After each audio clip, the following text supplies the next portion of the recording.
Assalamualaikum warahmatullahi wabarakatuh. Salam satu Malaysia. Salam perpaduan. Saudara, kita udara pada malam ini seperti biasa di saluran TikTok channel Dato' Lokman Adam, di YouTube channel Lokman Adam dan di Facebook page Lokman Nur Adam Official. Kita punya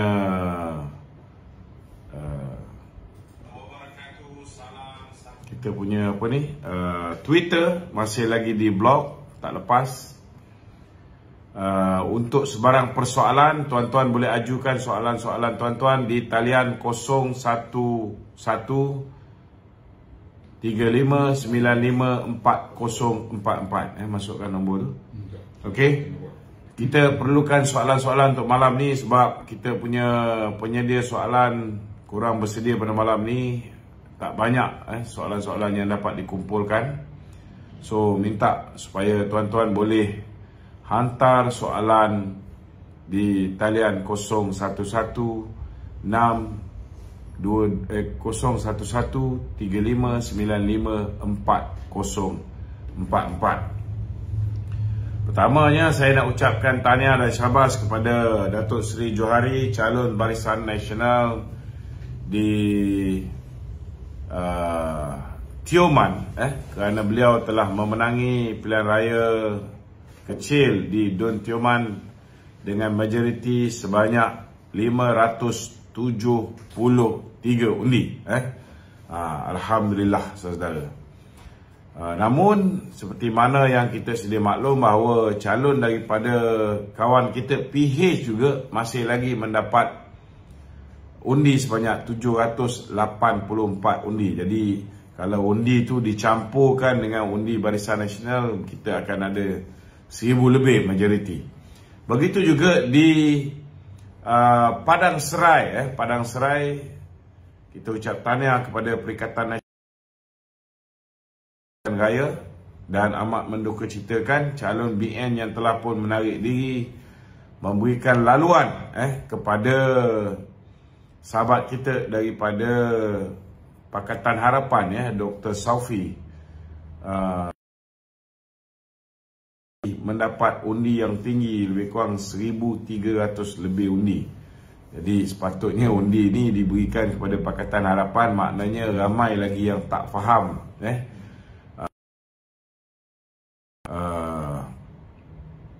calon kepada calon Pakatan Harapan. Tanya dengan saya, kenapa nama calon PH masih berada di Dun Tioman dan nama calon BN masih berada di Parlimen Padang Serai? Untuk makluman tuan-tuan, saudara, tempoh untuk tarik diri bagi kedua-dua calon ini ialah pada hari penamaan calon. Dia lebih kurang tu. Pada ketika itu calon boleh tarik diri daripada bertanding. Tetapi selepas SPR mengumumkan siapa calon-calon yang pencalonannya diterima untuk menjadi calon pilihan raya, baik di peringkat DUN maupun di peringkat Parlimen, selepas itu tidak boleh lagi, tuan-tuan, tidak boleh lagi menarik diri. Ini kena jelas. Selepas itu tidak boleh menarik diri. Itu sebab nama Sivaraj, calon BN masih lagi ada dalam kertas undi. Untuk calon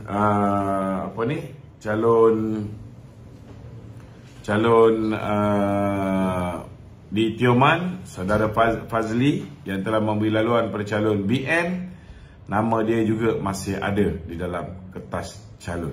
Okey. Jadi malam ni kita nak bersoal jawab banyak isu-isu yang perlu diperjelaskan kepada rakyat Malaysia. Sama-samalah kita, kalau ada yang nak bertanya soalan, bolehlah saudara mengajukan soalan itu di talian 0113595444. Silakan saudara Wan Kuris. Okey, Ya. Saya sikit sentuh pasal pengundian hari ini. Okey. Adakah 58% keluar mengundi itu sebabkan hari bekerja ke macam mana? Ya, saya rasa peratus keluar mengundi sangat rendah kerana kali ini pilihan raya diadakan pada hari bekerja. Sebab ni pilihan raya kecil saja, kita tak buat hujung minggu macam biasa. Ini semua keputusan yang dibuat oleh SPR lah. So kita akul je lah, nak buat macam mana. Betul tak? Kita pun masa pilihan raya yang lepas kita minta dibuat sebelum masuk musim banjir kan. Tetapi last sekali dapat selepas zon banjir bermula. Apa cerita? Cuba tanya soalan ni. Cuba tanya soalan. Okey. Alright, ada soalan lain? Okay. Dalam selama PN tu Ya. Muhyiddin Yassin masih lagi berkata bahawa dia tak ada salah untuk menolak kerajaan perpaduan ni sebab ianya tidak termaktub dalam perlembagaan. Apa pandangan itu? Okey, kita tengok ya tuan-tuan hari ini kita lihat baik Raja Petra iaitu blogger Perikatan Nasional, begitu juga dengan Muhyiddin Yassin sudah mula main kasar menyerang institusi diraja kita. Mereka nampak gayanya semakin biadab tuan-tuan. Muhyiddin malah menggambarkan bumbung kuning, bumbung kuning dia merujuk kepada Istana Negara, dan bumbung hijau dia merujuk kepada Kebawah Duli Yang Maha Mulia Sultan Johor. Nampak gaya ni memang makin kurang ajar dua manusia ni saudara.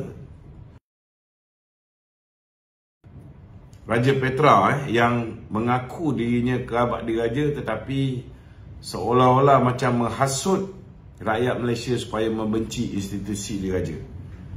Beliau mengeluarkan kenyataan yang seolah-olah mengatakan bahawa tak salah untuk kita mengkritik, menegur institusi diraja kalau mereka salah. Saya nak beritahu dengan tuan-tuan, pada pilihan raya yang lepas, kena terima hakikat bahawa tidak ada sesiapa pun yang memenangi pilihan raya umum yang ke-15.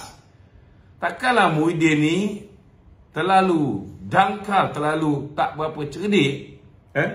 Kalau Raja Petra ni kita boleh faham lah. Tapi kalau Muhyiddin, orang yang ada pelajaran, pernah jadi Perdana Menteri, takkan dia tak faham bahawa dia hanya memenangi 73 kursi. Menang lagi satu kali ni, dia dah dapat 74 kursi. 38 kursi. Kalau kita hitung hari, tak cukup 39 kursi untuk dia ada simple majority bagi menubuhkan sebuah kerajaan. 39 kursi. Sekarang tak cukup 38 kursi. Jadi mana datang logiknya dia kata dia sudah cukup majoriti untuk membentuk kerajaan. Memang betul mereka berjaya mencuri 10 SD daripada ahli Parlimen Barisan Nasional, tetapi dia lupa dia adalah sebahagian daripada Kerajaan Perikatan Nasional selaku penasihat ataupun pengurusi Majlis Pemulihan Negara, yang sebahagian daripada kerajaan yang telah pun meluluskan Akta Lompat Parti. Maknanya tidak ada lagi SD secara individu. Kalau parti UMNO nak beri sokongan baik kepada Perikatan Nasional ataupun kepada Pakatan Harapan, ianya mesti secara en blok keseluruhan parti memberikan sokongan. Tidak ada lagi SD individu seperti mana zaman scheme of thing Muhyiddin Yassin membeli wakil rakyat daripada Barisan Nasional dengan wang ringgit, dengan ugutan, dengan sogokan jawatan, dengan mengharapkan mereka melompat parti. Dah tak ada dah. We already have anti-hopping law. Takkanlah Muhyiddin ni pengor sangat, tak faham bahasa. Jadi persoalan dia, tuan-tuan, memang dalam perlembagaan tidak ada perkataan kerajaan perpaduan. Kerajaan Datuk Seri Anwar Ibrahim pimpin ini ialah sebuah legitimate government. Zaman Muhyiddin, dia menamakan kerajaan dia Kerajaan Perikatan Nasional. Zaman Datuk Seri Ismail Sabri, 114 orang yang sama yang angkat Muhyiddin telah mengangkat Datuk Seri Ismail Sabri sebagai Perdana Menteri. Datuk Seri Ismail Sabri ada hak dia menamakan kerajaan dia Kerajaan Keluarga Malaysia. Hari ini tuan-tuan, mana datang idea Kerajaan Perpaduan? Kerajaan Perpaduan ni saudara, idea ni datang daripada Muhyiddin sendiri. Dia yang mendedahkan bahawa ianya cadangan ke bawah duli tuanku. Kenapa tuanku mencadangkan? Kerana bila Muhyiddin dipanggil ke istana, bila Datuk Seri Anwar Ibrahim dipanggil ke istana, ke bawah duli tuanku menegaskan bahawa tidak ada satu parti yang berjaya membentuk kerajaan. Walaupun Muhyiddin bawa 115 SD, tetapi di dalam SD 115 itu ada 10 SD yang datangnya daripada ahli parlimen BN yang sudah pun mengeluarkan surat mereka menarik balik SD tersebut. Dan ianya telah dimaklumkan ke pihak istana, ke bawah duli tuanku dah tahu 10 orang ni dah tarik balik SD. Bukan setakat dah tarik balik SD, maka SD individu itu sendiri pun sudah tak boleh diguna pakai di bawah anti-hopping law ataupun di bawah Akta Lompat Parti. Ini kena jelas tuan-tuan. Jadi ke bawah duli tuanku seperti mana yang diperkatakan, dipersembahkan oleh Tan Sri Muhyiddin Yassin selepas dia keluar daripada istana, dia dah lah tak berhenti kat wartawan, tak turunkan tingkap pun, dia terus nonong, dia balik ke rumah dia, sampai rumah dia mengamuk-ngamuk, kan? Orang nak salam pun ada yang dia tak salam. Dia buat PC. Dia kata ke bawah duli tuanku menitahkan supaya PN bergabung dengan PH membentuk Kerajaan Perpaduan. Saya nak tanya dengan Muhyiddin, kalau PN membentuk kerajaan dengan PH, 73 campur dengan 82, ada 155. Genap tak 222? Tak genap. Maknanya, saudara, maknanya akan ada juga orang yang menjadi pembangkang. BN akan jadi pembangkang. Tetapi nama yang telah diusulkan oleh baginda tuanku ialah Kerajaan Perpaduan. Perpaduan tak semestinya melibatkan semua. Perpaduan antara Perikatan Nasional dengan Pakatan Harapan. Engkau orang setuju bergabung, maka kerajaan itu juga namanya Kerajaan Perpaduan. Kalau selepas itu Perdana Menteri nak tukar dia, nak kata kerajaan tu kerajaan tak sehaluan, kerajaan tu kerajaan tak cukup masak, setengah masak, apa kerajaan dia. Ini kena faham. Dari mana datangnya idea kerajaan tu dinamakan Kerajaan Perpaduan? Mengikut Muhyiddin Yassin, ianya dicadangkan oleh ke bawah duli tuanku. Dan Muhyiddin dengan sombong angkuhnya menceritakan kepada khalayak umum bahawa bila tuanku menitahkan supaya PN bekerjasama mewujudkan Kerajaan Perpaduan dengan PH, dia sign dan dia potong perkataan setuju, menjadikan dia sign untuk tidak bersetuju bekerjasama dengan PH. Maka tak adalah Kerajaan Perpaduan antara PN dan PH. Bila tidak ada Kerajaan Perpaduan antara PN dan PH, maka ke bawah duli tuanku memanggil, menitahkan supaya Barisan Nasional datang menghadap dan bertanya benda yang sama kepada Barisan Nasional, sama ada Barisan Nasional bersetuju untuk mewujudkan Kerajaan Perpaduan bersama dengan Pakatan Harapan. Dan ketika itu pengurusi Barisan Nasional disebabkan sebelum pilihan raya setiap ahli parlimen sudah pun menandatangani aku janji. Dalam aku janji itu termasuklah memberikan mandat kepada pengurusi Barisan Nasional, ketua parti, untuk berunding dan membuat keputusan dengan siapa kita nak membentuk kerajaan. Maka dengan kuasa yang dah diberikan kepada Datuk Seri Zahid Hamidi. Datuk Seri Zahid pun bila dititah oleh baginda tuanku untuk BN menyertai kerajaan perpaduan, maka tuan-tuan pada ketika itu Datuk Seri Zahid dia potong perkataan tidak setuju, maknanya dia bersetuju dan dia tanda tangan. Maka terbentuklah kerajaan perpaduan ini. Nama ni datang daripada cadangan ke bawah duli tuanku. Kalau katalah Perdana Menteri nak tukar, memang dalam undang-undang perlembagaan tekan bahawa nama kerajaan tu mesti letak nama ni, letak nama tu. Memang betul lah Muhyiddin kata tidak ada istilah kerajaan perpaduan di dalam.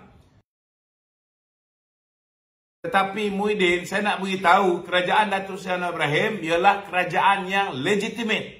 Kenapa dia legitimate? Kerana Pakatan Harapan sesedara ada 82 kursi. Semua 82 orang ini memberikan sokongan kepada Datuk Seri Anwar Ibrahim untuk menjadi Perdana Menteri.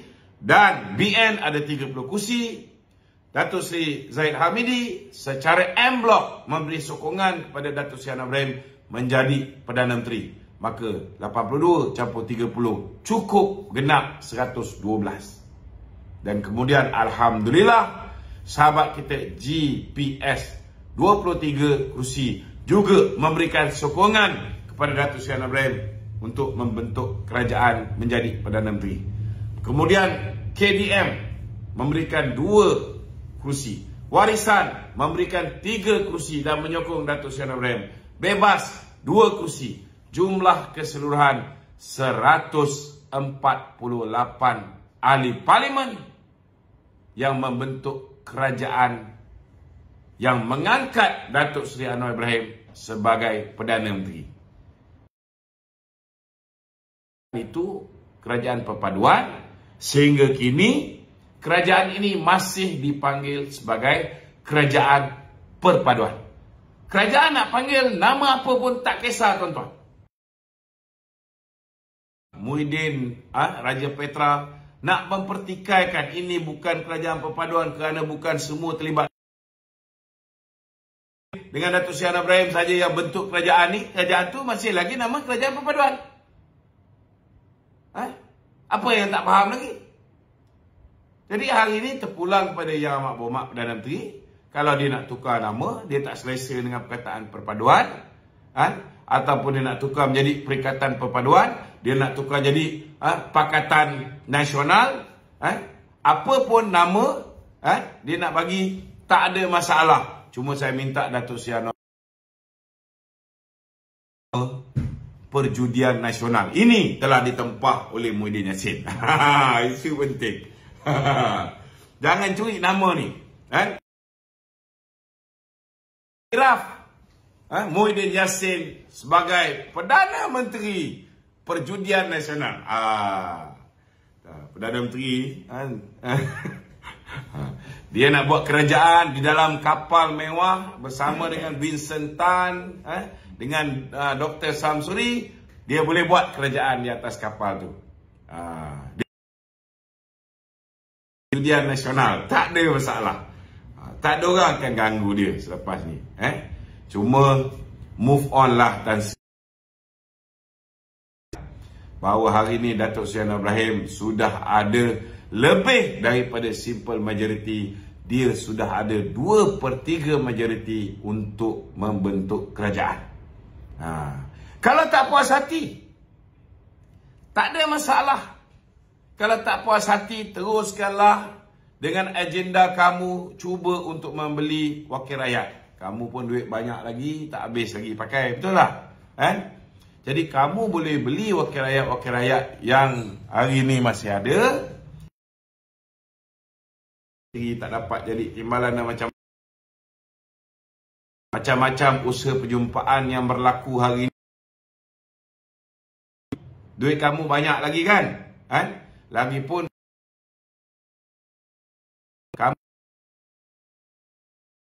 kamu tetapi kamu tak ada pula bersumpah dengan kalimah waw. Bahawa sepanjang tempoh kamu menjadi Perdana Menteri, tidak ada 1 sen pun yang duit itu kamu terima digunakan untuk dana pilihan raya. Yang ini dia tak bersumpah sampai hari ini. Kita pun bukan bodoh. Tan Sri Muhyiddin Yassin. Jadi saya nak beritahu, tak kiralah apa nama kerajaan yang diberikan, kerajaan ini ialah kerajaan yang sah, tuan-tuan. Dan ke bawah dulu tuanku mengangkat Datuk Seri Anwar Ibrahim selaras dengan perkara 40 dalam kurungan 2 Perlembagaan Persekutuan. Dia mengangkat seorang yang yang baginda yakini mempunyai sokongan majoriti ahli parlimen. Dan 148 kursi ini, saudara, lebih daripada cukup untuk menjadi Perdana Menteri. Kita biarkanlah. Saya tengok Muhyiddin ni makin lama makin nampak berubah rupa dia, kan?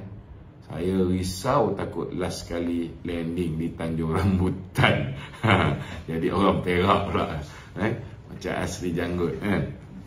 Jadi orang Perak. Kau nak terima orang macam ni jadi orang Perak?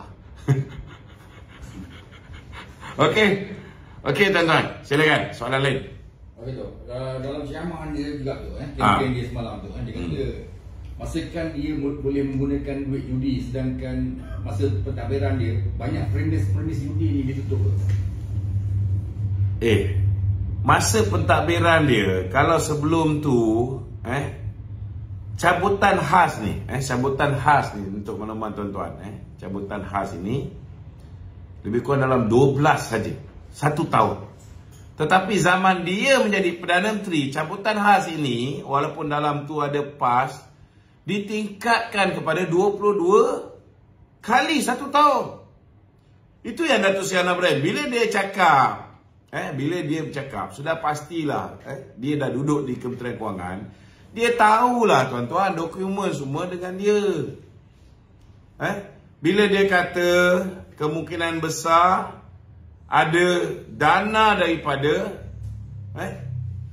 perjudian ini yang menjadi sumber kepada dana pilihan raya Perikatan Nasional, dia cakap tu mestilah ada substance.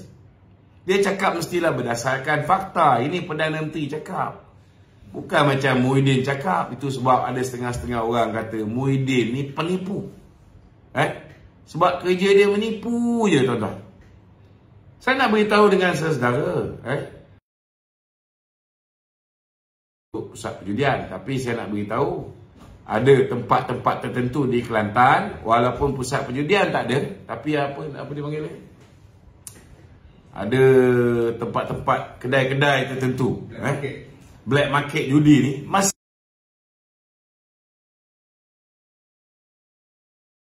kuasa. Kedah mungkinlah pas yang rasmi, slot-slot misi harga ayam pun masih berjalan. Tetapi yang kenapa dia tingkat?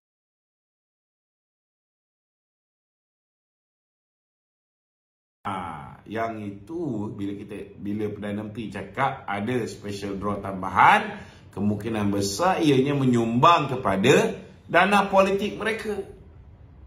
Belum lagi kita cerita tentang yang 600 bilion yang akan disiasat tak lama lagi ni. Sekarang polis dah mula siasat dah.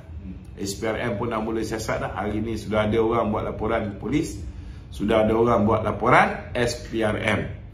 Jadi sabar je lah, sabar je. Jangan risau sangat, jangan risau sangat. Benda ni akan disiasat. Kalau tak salah, tak perlu takut, wahai Din Paguh. Tak perlu takut. Okey? Dia pakai wifi tu, dia orang cakap sangkut-sangkut. Sangkut-sangkut? Pakai wifi ni? Pakai lain. Sangkut je. Tapi banyak lah tengok sangkut tu. Dia orang kacau ni. Tak tahulah macam mana dia orang boleh kacau. Sangkut-sangkut dalam komen. Okey, ada lagi? Okay tu. PM menang kat Tioman tu kan, tapi dengan majoriti yang agak rendah berbanding pada 2018. Ya. So pada pandangan Datuk, apakah faktor dia tu? Faktor dia saya tengok bila orang-orang big shot Pakatan Harapan hadir pada malam terakhir, saya rasa aktiviti boom. Vitamin lah. Boom, vitamin ni masih berjalan lagi. Masih berjalan lagi. Maknanya saudara, kerja kita untuk menghentikan politik wang ini masih terlalu jauh perjalanan dia. Halangan masih banyak. Banyak orang muda masih lagi terperdaya dengan fitnah-fitnah Perikatan Nasional dan politik duit, beli undi ni, beli undi pakai duit judi masih lagi berterusan, tuan-tuan. Itu sebab mereka masih lagi mendapat undi yang agak banyak juga, kan. Ini amat menyedihkan kita lah, sebab anak-anak muda kita dirosakkan oleh parti perjudian nasional ni. Kita haraplah semoga Allah Ta'ala ni saudara berikan keinsafan kepada pemimpin-pemimpin PAS yang bersekongkol dengan Muhyiddin ini, supaya berhenti merasuah anak-anak muda kita. Dan kita harap SPR selepas ini akan lebih berhati-hati. Setiap laporan-laporan kita pun dah hantar pasukan-pasukan yang pergi merakam-rakam ni. Kali ni di Tioman ni pun kita lebih bersiap sedia. Ada video-video yang sudah pun mereka usahakan untuk dikumpulkan. InsyaAllah InsyaAllah tuan-tuan, kita akan cuba. Cuma masalahnya bila kita dah menang di Tioman ni, takkan kita nak buat petition mahkamah pula bila dia orang ni bagi duit, kan. Baik-baik dah menang, kan, buat pilihan raya balik belum tahu menang, pun susah. Jadi di tempat-tempat yang masa pilihan raya yang lepas, kan, kalau ada bukti-bukti mereka memberikan duit, tak kira lah ada sumpah wallahi saya undi PAS ke tak ada, mereka bagi duit dan sebagainya, tolong pastikan lapor kepada SPR, lapor kepada polis. Kalau tak tahu macam mana nak lapor, boleh hubungi kami di talian 011 3595 4044. Kita akan tolong anda macam mana nak lapor. Kita kena lapor, tuan-tuan. Kita kena hentikan budaya merosakkan anak bangsa kita dengan pembelian undi ni, tuan-tuan. Kita kena hentikan buat selama-lama. Okey, silakan. Satu lagi tu, kita tengok pada Padang Serai pula ni. Ya. Kalau kita tengok pada 2018 itu, sini kita dapat lebih 45,000, 46,000 undi tu. Tapi pada election hari ni, PN dapat lebih kurang dalam 51,000. Jauh lebih tinggi lah tu. So maksudnya tu, adakah sekarang ni rakyat tu sendiri masih tak faham lagi kolaborasi antara PH dengan PN tu? Sebab pertama tak faham satu hal, Yang kedua, kita lihat orang-orang muda ni masih lagi terpengaruh dengan, dan kempen-kempen kita kena terima hakikat bahawa perjudian nasional ni dia telah berjaya menguasai TikTok. So ini adalah satu cabaran bagi kita. Saya harap selepas ini baik Barisan Nasional, baik Pakatan Harapan, kita kena tingkatkan penguasaan kita di arena TikTok. Sebelum ni kita banyak menggunakan Facebook, sebelum ni kita banyak menggunakan YouTube. Anak-anak muda ni, dia orang ni tak ada kesabaran. Kalau orang tua ni, kalau kita bercakap 1 jam, mereka duduk depan. Kadang-kadang kita tengok, kenapa tak turun-turun jumlah viewers macam sekarang ni 5,000 lebih.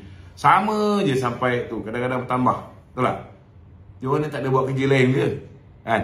Orang tua, dia punya passion untuk tunggu, dengar, tak sama dengan orang muda. Orang muda ni, TikTok, kalau kita tengok TikTok Ratu Naga dan sebagainya ni, merapu-rapu punya TikTok je.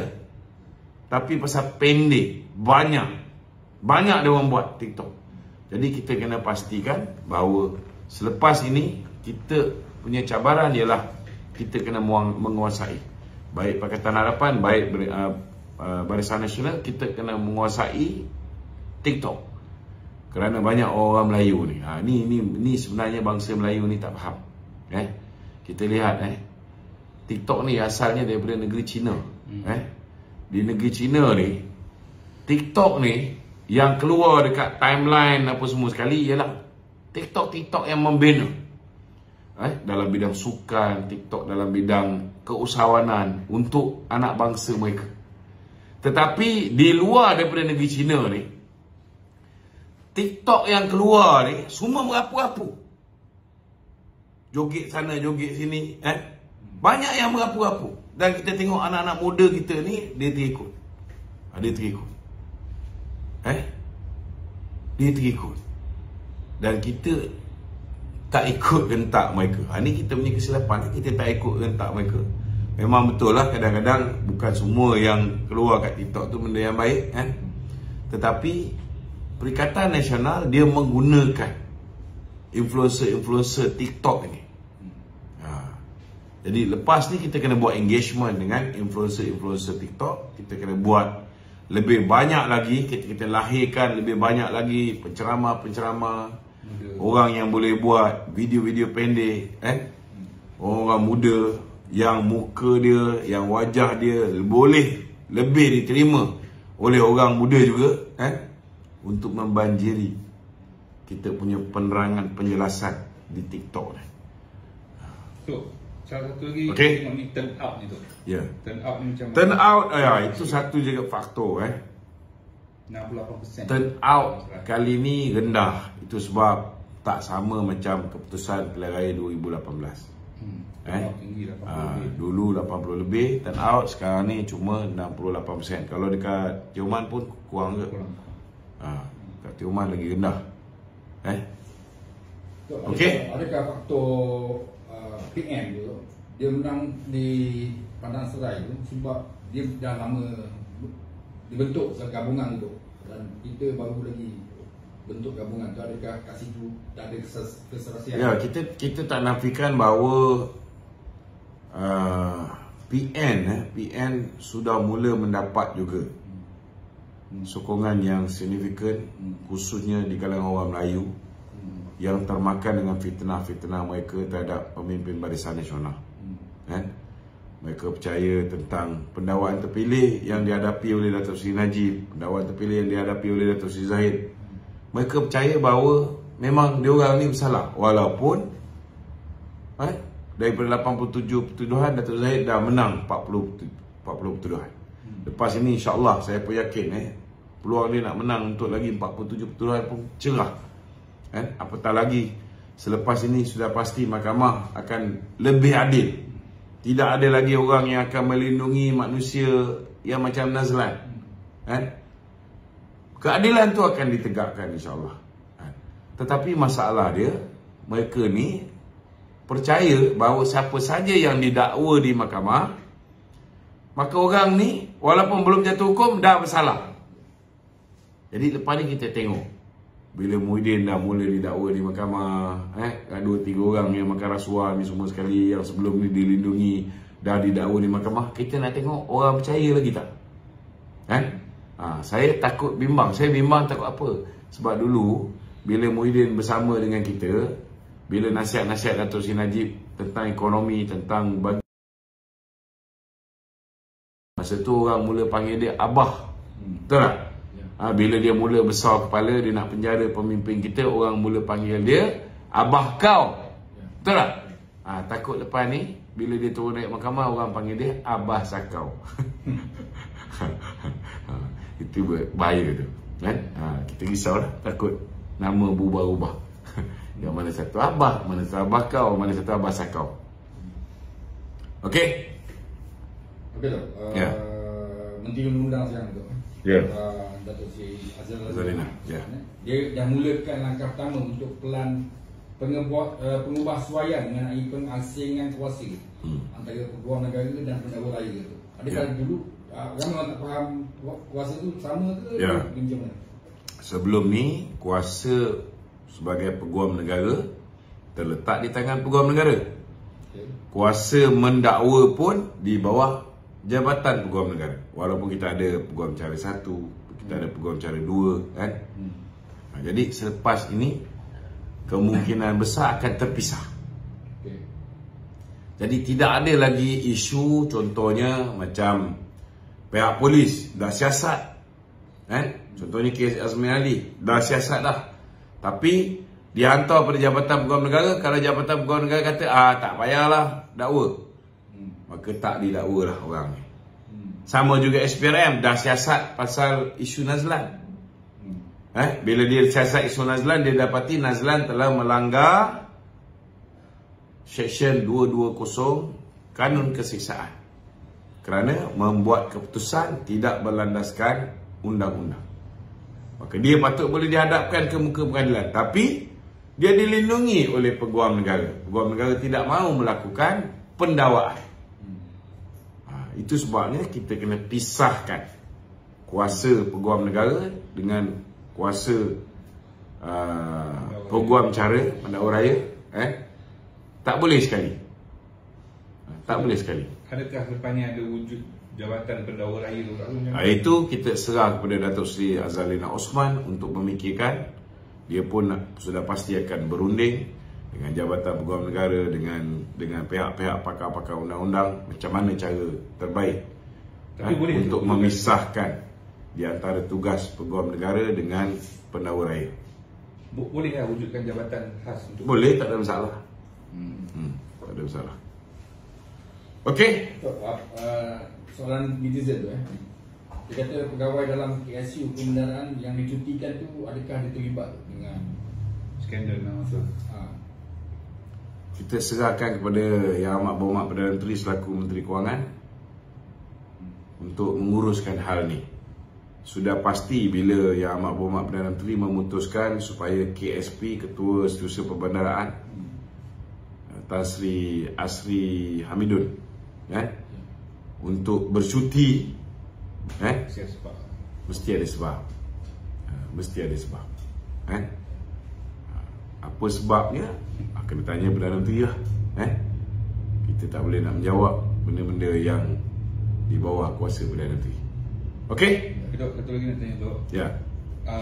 Adakah wajar MIC, soalan daripada ni tu Ya. Adakah wajar MIC tak terima jawatan sebagai timbalan menteri dalam Kabinet Kerajaan Perpaduan itu? Itu hak MIC. Itu hak MIC. Kalau dia tak terima jawatan timbalan menteri, patut dia nyatakan dia nak menteri saja. Timbalan tak nak. Mungkinlah dia kena berusaha keras supaya akan datang dia menang lebih daripada satu kursi. Mungkin Perdana Menteri selepas pilihan raya umum yang ke-16 akan mempertimbangkan untuk MIC diberikan kursi menteri penuh. Tak, adakah dia sedang protes tu? Betul itu terpulang. Itu macam-macam lah orang boleh tafsir. Macam-macam orang boleh tafsir. Ada juga yang menafsirkan mungkin pasal kenyataan yang dikeluarkan oleh Datuk Seri Saifuddin Nasution yang menggambarkan bahawa kemungkinan besar Sibaraj calon daripada MIC yang bertanding di Padang Serai mungkin akan diberikan peranan di dalam kerajaan perpaduan. Mungkin ianya dibaca, kemungkinan besar dia akan dapat timbalan menteri.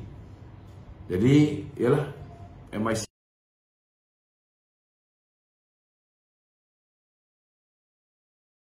mereka mengeluarkan kenyataan tu.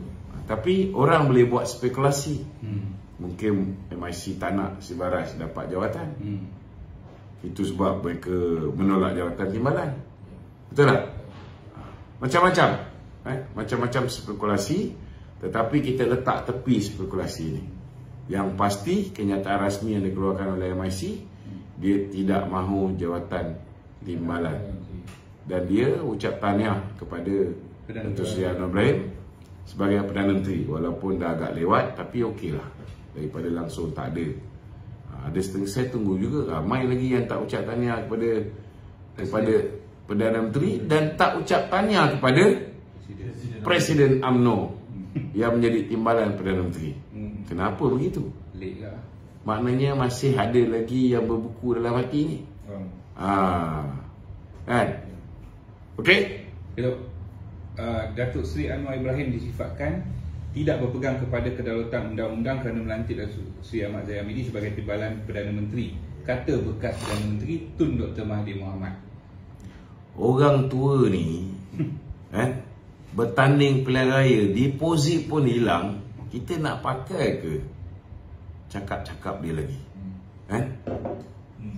Dia cerita apa ni?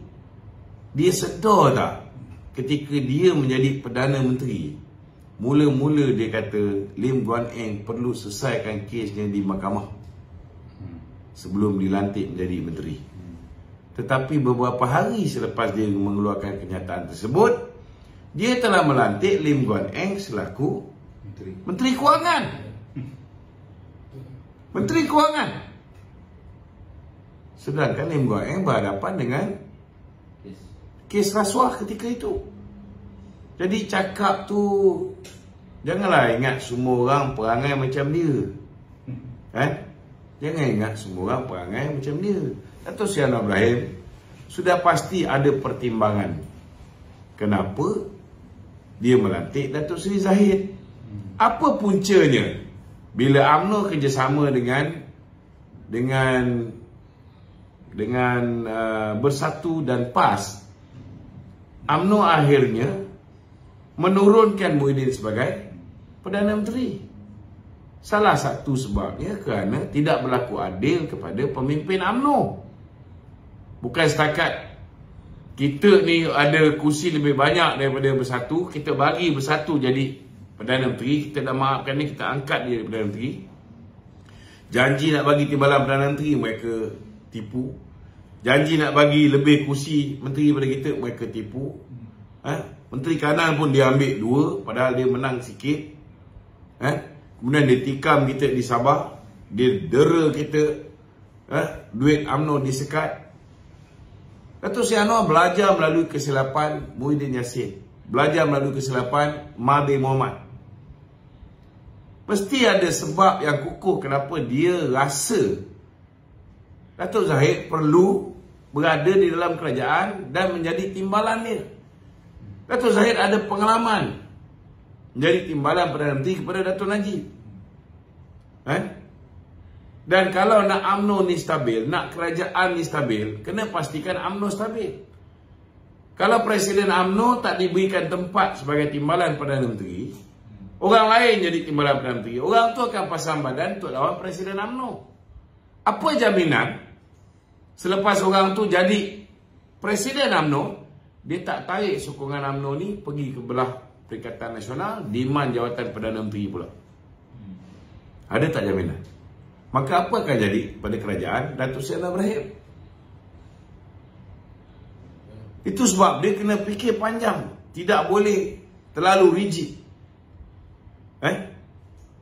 Dia tak boleh A je, tak boleh. Dia kena ambil kira macam-macam. Dia kena ambil kira kestabilan UMNO, dia kena ambil kira pengalaman, kesilapan yang dilakukan oleh Mahathir, kesilapan yang dilakukan oleh Muhyiddin. Lepas dia mengambil semua pertimbangan ini, dan lagi pun Dato' Sri Zahid belum diputuskan bersalah di mahkamah. Apa prinsip undang-undang Malaysia ni? Prinsip dia, someone is innocent until proven guilty. Seseorang itu tidak bersalah sehingga dibuktikan bersalah. Itu sebab dalam undang-undang Malaysia, selagi tidak didapati bersalah dan tidak selesai rayuan hingga ke peringkat tertinggi, seseorang itu masih lagi boleh bertanding pilihan raya. Kalau Dato' Zahid boleh bertanding pilihan raya, tak ada sebab kenapa dia tidak boleh memegang jawatan dalam kerajaan. Kalau itu hari Dato' Zahid menang pilihan raya, BN bentuk kerajaan bersendirian, silap-silap Dato' Zahid Perdana Menteri lah. Kalau dia boleh jadi Perdana Menteri, kenapa dia tak boleh jadi timbalan Perdana Menteri? Yang ini kena faham. Yang ini ramai orang yang masih lagi tak faham. Dan saya nak beritahu, zaman Law of the Jungle Mahathir, orang yang tunduk dengan dia tidak didakwa di mahkamah. Bukti jelas dalam kes yang melibatkan Datuk Zahid. Dia terima dana daripada UKSB. Walaupun tuduhan tu tak betul, sampai 13 juta, sebenarnya 2 kali je dia dapat 100,000. Sumbangan politik bukan satu kesalahan di Malaysia. Tetapi bila Datuk Zahid terima sumbangan politik, ianya dianggap rasuah. Bila Mahathir terima 2.6 juta, ianya tak dianggap rasuah. Bila Muhyiddin terima 1.3 juta, ianya tak dianggap rasuah. Bila Isyamuddin terima, bila siapa lagi? Syafiq Abdal terima, bila Hanifah Aman terima, ianya tak dianggap rasuah. Bolehkah ada dua set undang-undang yang berbeza? Bagi orang yang tunduk dengan Mahathir, dengan Muhyiddin, ianya dikira rasuah. Bagi orang yang bersekongkol dengan Mahathir, dengan Muhyiddin, semua kes dia disapu bawah kapet. Boleh? Tak boleh.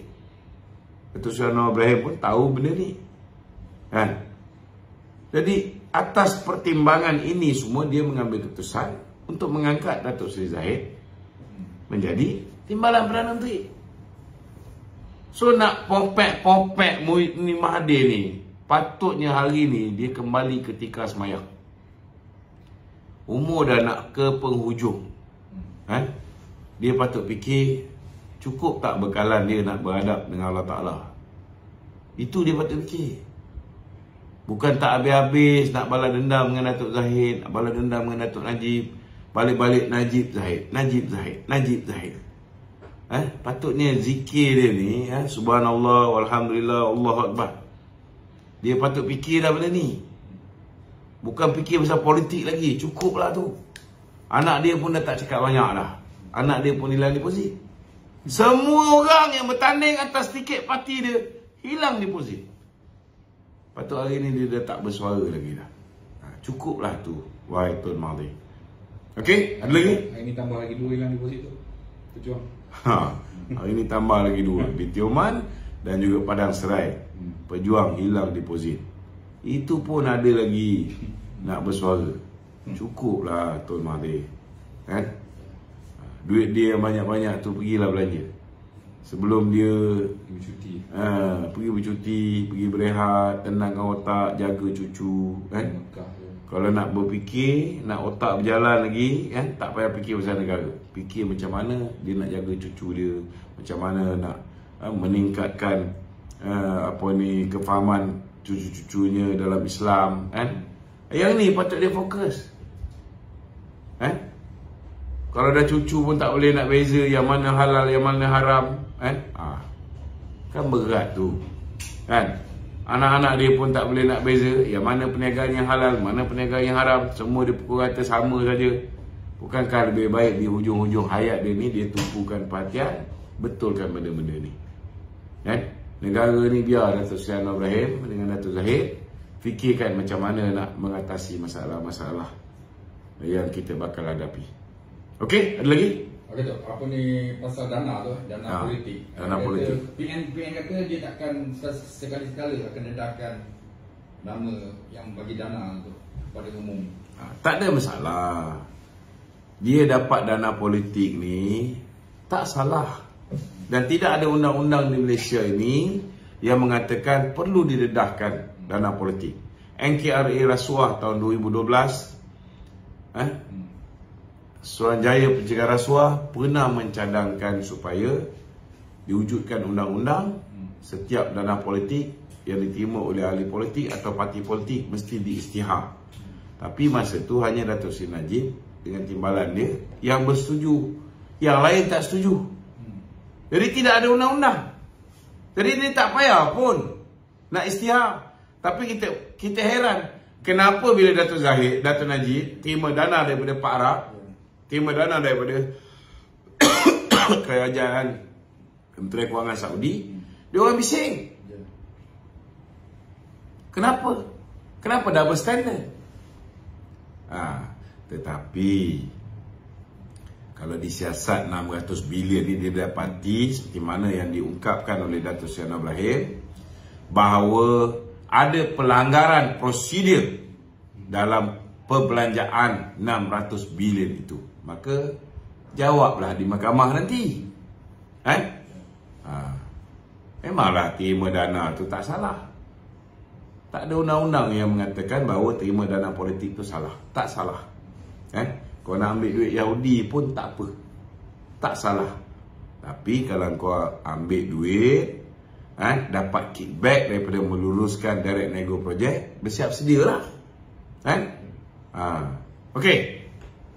Apa ni, PN kata terlalu cepat untuk kerajaan baru ni mengambil tindakan mengenai kes 600 bilion itu. Jadi dia kata ibarat macam politik dendam tentang kita amalkan. Dia bukan soal politik dendam.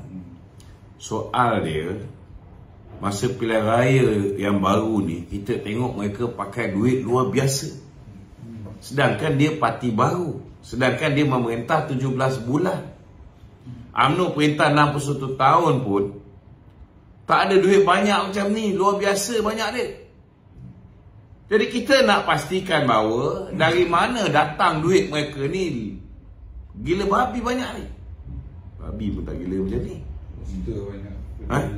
Dari mana datang duit ni?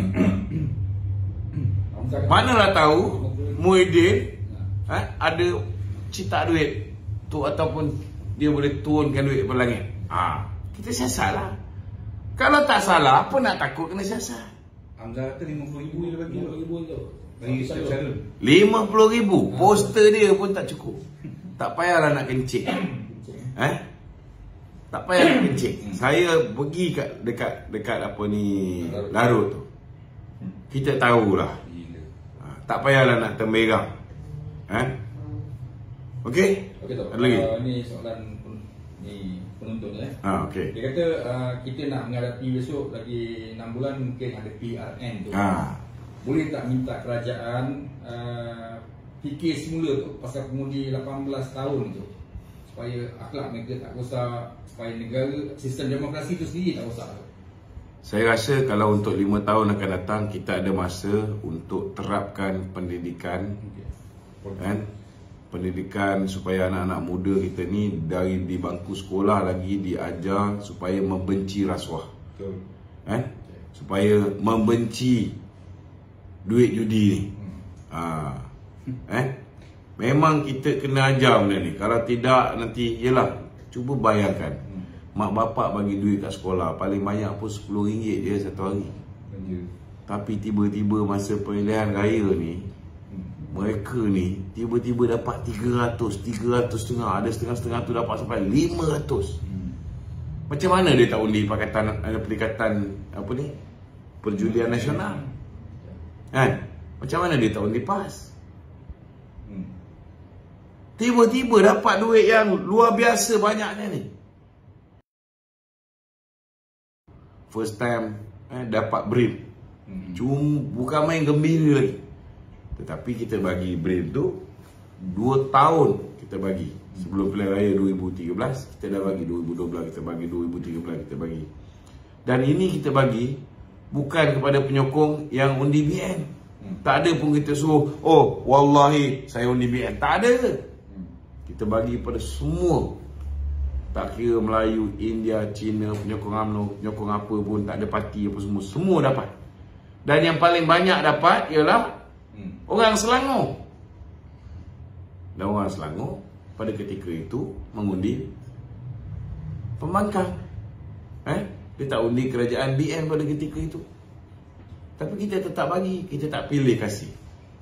Itu tanggungjawab kerajaan kepada rakyat dia. Tapi politik wang ni, beli undi ni kita kena hentikan. Tak ada pilihan. Kita akan fikirkan macam mana cara nak mengekang politik wang ni. Teruk rosak anak bangsa kita. Rasuah yang berleluasa dibuat oleh Perjudian Nasional ini berskala besar. Merasuah pengundi berskala besar. Berjuta orang mendapat kesan getah perbuatan terkutuk ni.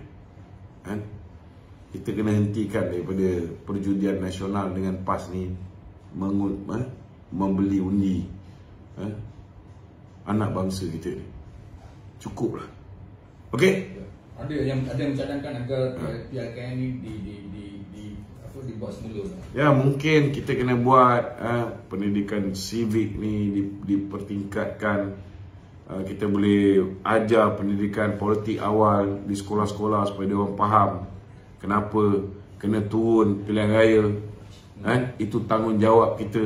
Jangan turun pilihan raya kerana nakkan duit daripada perjudian nasional ni. Ini kita kena ajar anak bangsa kita. Kalau perlu diterapkan dalam PLKN ke, mungkin kita boleh buat. Atau perlu dihidupkan balik Jabatan Hal Khas dulu, memimpin pendapat rakyat, untuk brainstorm anak-anak muda kita. Atau perlu masuk pergi ke sekolah-sekolah setiap minggu, untuk bagi motivasi pada anak-anak kita supaya membenci rasuah, budaya gejala rasuah ni. Kita kena buat. Ramai orang tanya tu pasal gabungan. Lagi satu, kita kena ajar juga anak-anak muda ni jangan mudah sangat termakan fitnah. Bila dapat sesuatu maklumat, tabayun dulu. Jangan kerana orang yang menghantar fitnah kat kita tu ada hulu sikit, kita pun mula gelap mata. Kita pun meriakan penyamun. Jangan. Okey? So, nak tanya tu, adakah seseorang pemimpin macam menteri atau Perdana Menteri tertakluk kepada protokol yang perlu diikut lah maksudnya? Sebab kita tengok masa Muhyiddin memerintah dulu, nak wartawan nak interview pun tak ada, asyik keluar kenyataan media je kan, press release je. Tapi bila campaign macam ni, dia punya cara, dia punya cakap tu macam dah tak ada protokol as Perdana Menteri tu. Yalah, orang dah tak ada kuasa kan. Macam tu apa yang dia. Biarlah dia. Biarlah dia. Dia nak buat style silat ke apa, nak berjoget macam peja ke apa, dia buat lah.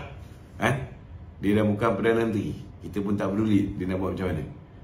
Cuma dia kena bertanggungjawab di atas apa yang keluar daripada mulut dia.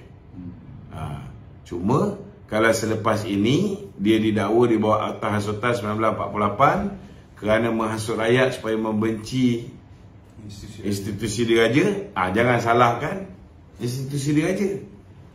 Kena ingat ni, engkau yang mulakan. Kau fitnah institusi diraja, kau kata ahli tianggola, kau kata referee tambah apa ni masa lah, padahal tidak berlaku benda tu. Memang kamu tak menang pilihan raya. Tidak ada seorang pun menang pilihan raya. Tidak ada satu parti pun menang pilihan raya. Maka untuk kamu membentuk kerajaan, ianya perlu dengan mewujudkan kerajaan gabungan, kerajaan campuran. Dan kerajaan campuran tidak boleh menggunakan SD macam sebelum ada Akta Lompat Parti. Ianya mesti dilakukan secara en bloc oleh ketua parti. Ini jelas. Okey? Okey dok, satu lagi soalan tu daripada kawan kita yang call tadi tu kan. Dia tanya pemilihan UMNO dah dekat tu. So dia tanya, adakah Datuk akan ke kerusi ketua pemuda UMNO? Untuk tanding ketua pemuda UMNO. Setakat ni saya tak boleh bertanding apa pun. Ketua muda. Sahabat kita call tadi. Setakat ni saya belum boleh bertanding kursi apa pun. Tapi mungkinlah saya akan merayu supaya keahlian lama saya itu dikembalikan. Kalau keahlian lama saya dikembalikan, saya kembali menjadi ahli Majlis Kerja Tertinggi UMNO dan saya boleh bertanding. Boleh bertanding di peringkat bahagian, boleh bertanding di peringkat pusat, nak bertanding apa pun boleh. Tapi sudah pastilah saya akan tanya dulu dengan Presiden. Kalau Presiden kata okey, boleh bertanding, bertanding apa pun kita ikut je lah. Kita ikut perintah Presiden. Ya. Ini diorang keliru sikit tu. Bila dah bergabung ni PH dengan BN tu kan. mungkin ada sumber-sumber ataupun maklumat isu politik. Dia ada dua lah tu, mungkin daripada PH macam ni, daripada BN macam ni, ada tak? Dia akan jalankan centralized kan, benda yang sama PH dengan BN ya. Dengan BN. Mungkin ada orang nak tengok UMNO online, ada orang nak tengok PH online, PH ke kan. Sumber-sumber tu nak dapat benda yang betul macam mana tu, nak kolaborasi kan. Dia saya rasa ketua penerangan UMNO dengan ketua penerangan parti-parti komponen dalam Pakatan Harapan kena kerap membuat mesyuarat dan kerap mengadakan kerjasama. Patutnya selepas ini kalau mereka nak turun, mereka kena turun ke seluruh pusat negeri, berjumpa dengan ketua-ketua penerangan UMNO bahagian. Kalau boleh sekali kan, jumpa sekali dengan ketua-ketua penerangan PKR bahagian ataupun ketua penerangan amanah bahagian, ketua penerangan DAP di peringkat bahagian kan? Kita kena buat penjelasan. Di peringkat UMNO sepatutnya ketua penerangan dah pergi ke setiap negeri ni memberikan penjelasan yang sejelas-jelasnya kenapa kita kena pilih bekerjasama dengan Pakatan Harapan. Ini kena jelas dulu. Bila orang semua dah faham, ahli UMNO, kaum UMNO dah faham, kita kena bersama dengan Pakatan Harapan demi survival parti kita, demi masa depan yang lebih cerah, potensi untuk menang lebih banyak kerusi, maka kemudian second stage kita pergi bersama dengan parti-parti komponen Pakatan Harapan sekali. Jadi kita tak boleh macam dulu. Dulu dekat pilihan raya baru kita beri penjelasan. Tak boleh. Dia kena berjalan seiring. Bukan hanya ceramah secara bersemuka, tetapi pendekatan dengan media sosial, dengan TikTok kita, dengan Facebook kita, dengan kita punya Twitter, dengan kita punya Instagram, kita punya Telegram channel, semua kena aktif mulai sekarang. Kita kena kembali menguasai. Apatah lagi sekarang kita dah berada dalam kerajaan, kita kena pastikan media-media ni kita kena gunakan sehabis baik bagi memberikan penjelasan kepada rakyat. Terutamanya dah berpuluh tahun orang Melayu dengan cara orang Melayunya, orang bukan Melayu dengan cara bukan Melayunya. Ini masa yang terbaik untuk hentikan racism. Ini masanya terbaik masyarakat berbilang kaum, masyarakat majmuk betul-betul bersatu hati dalam kerajaan perpaduan ni. Ini perlu diterangkan hingga ke akar umbi. Okey? Ada lagi? Tak ada. Sini soalan. Masih? Boleh saya? Tak ada. Tok, pengurusi SPR mengatakan 450 juta diperlukan untuk membuat pilihan negeri. Dah naik dah. Itu hari 300 juta. Dia baru keluar bernama dia. 450 juta. Naik lagi 150 juta. Itu apa komen tentang? Kita dah komen lama dah. Patutnya dibuat serentak, tapi dia orang tak nak buat serentak. Jadi bayar je lah. Kan? Apa lagi kita boleh buat? Cuma yang kita sedih ni, dulu alasan tak nak buat pilihan raya ni kerana negara berhadapan dengan banjir. Tapi bila dah menang beberapa buah negeri, contohnya Kelantan, Terengganu, Kedah apa semua sekali mereka menang besar, dia nak pula buat pilihan raya negeri sekarang. Tak pula tunggu banjir ni, sekarang tengah banjir ni.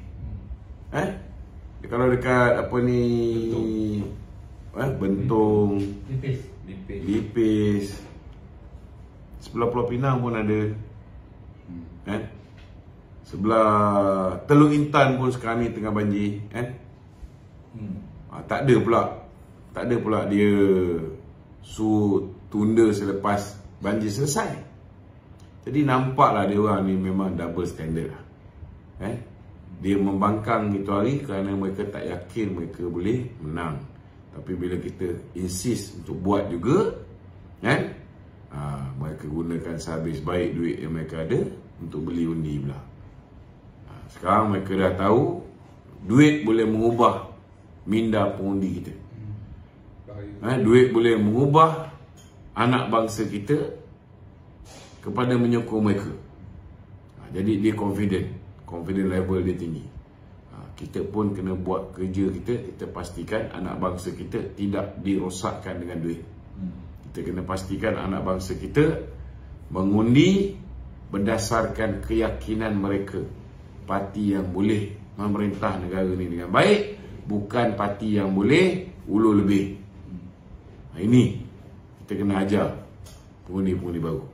Okey, saya minta tolong sahabat-sahabat tolong share live kita pada malam ni supaya ianya dapat memberikan kefahaman kepada lebih ramai sahabat-sahabat yang tidak dapat menonton live kita.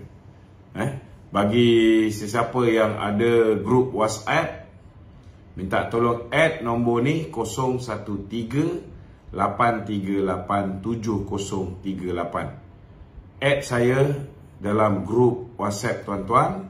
InsyaAllah segala maklumat-maklumat terkini saya akan blast. Saya akan blast kepada tuan-tuan di grup WhatsApp tuan-tuan. Okey? Assalamualaikum warahmatullahi wabarakatuh.